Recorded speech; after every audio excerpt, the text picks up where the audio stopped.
Hey, welcome in. FG here.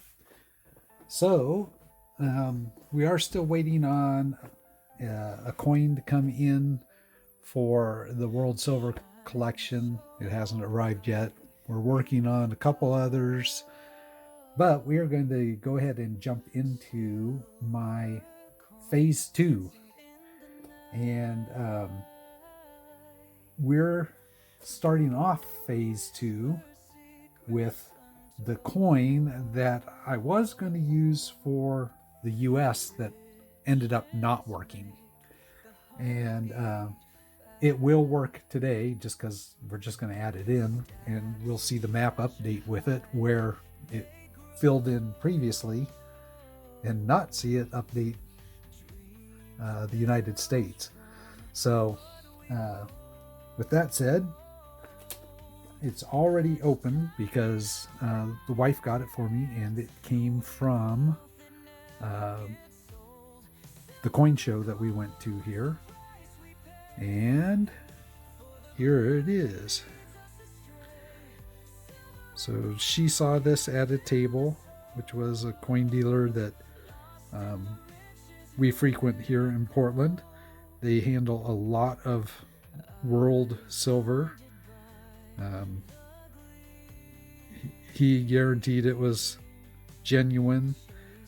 I don't have any reason not to believe him. He would be the person that I'd go to try and ask if something was genuine. So she came home with an 1883 Hawaiian 10-cent piece. And I thought, I thought that it would be cool to represent the U.S. with something that was very unusual and fairly uncommon. So the Hawaiian coinage is very, I guess there's a lot of it out there, but all of it is very spendy. Uh, and you can see what they actually had it marked at. He gave my wife a good deal on it because he knew she was my wife. So he thinks that there's environmental damage on it, so it wouldn't straight grade.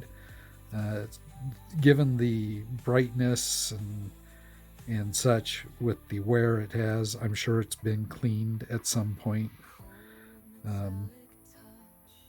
But just a very cool coin to add to the book. Let's take a look at the map here. And actually, you know what? We need to put up the Numista page here first.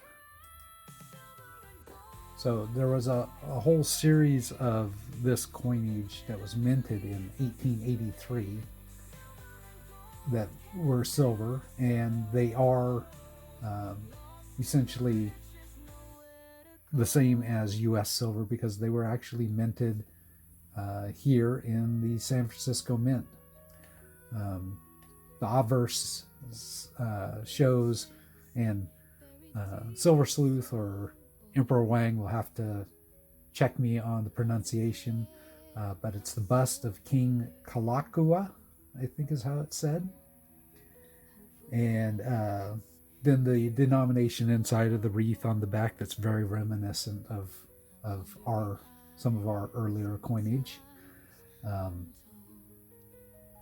And it's my understanding that there's been quite a few of these that have been melted down. So the mintage, there may or may not, likely isn't that many out in circulation. Let's go ahead and scroll down the page here.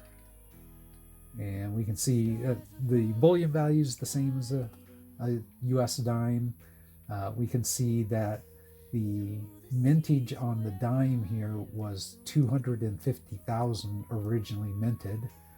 And you can see the numismatic prices as shown here in Numista. Now, this coin I have, there's quite a bit of wear kind of back on the head. It's definitely not an AU. It may not even be an XF.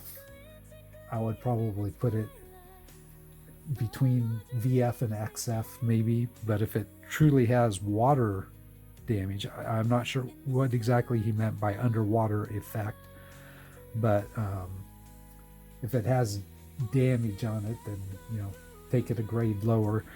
If you were to have it actually graded, it would likely come back something details regardless. So she paid $40 for it. I thought that was a great price for this coin. I don't know that I could have gotten it off of eBay for that price. So I was very happy that she came home with it. Now I've got to give it back to her and let her wrap it for my Christmas present.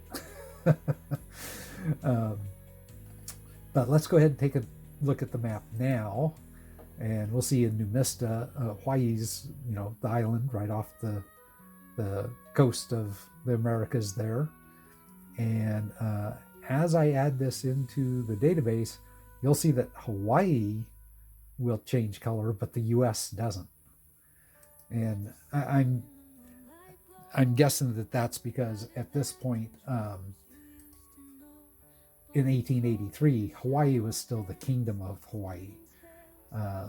It wasn't until I think 1895 or 1893. It was some years later that Hawaii became a protectorate of the U.S. government, and then it actually was a protectorate or territory up until maybe it was in 1900 that it became a territory. But anyways, it was that way up until it became a state in 1959. So at the point of this coinage, it was not part of the United States technically. So that's why when this one gets added into the database, it did not fill in the United States at that point. But let's put it into the book officially. Now, this is not going to update the silver in the book in terms of the giveaway that's going on. So don't go back and revise your giveaway question just for this coin. But I'm going to put it, I didn't have a spot for Hawaii up in the H's, so I'm going to put it right here in these spots where I had for the British territories and such. And we'll just put it right here, right before the US coin. So there we go. I have a Hawaii coin in my collection, and that is something that I kind of had on my bucket list of coins I'd like to have in my collection, was a coin from Hawaii. So there we go. That is it for today's coin. Hope you liked seeing that. I am going to tag both Emperor Wang and Silver Sleuth in this. I thought they might like to see that I got something repping state of Hawaii, or the Kingdom of Hawaii, into the book here at long last. And that'll be it for Monday morning. Hope everybody had a great Thanksgiving last week, and potentially a long Thanksgiving weekend. And it's back to work for me. Hope everybody has a great week. As always, thank you for your subscriptions, your comments below, and I'll catch you in the next one.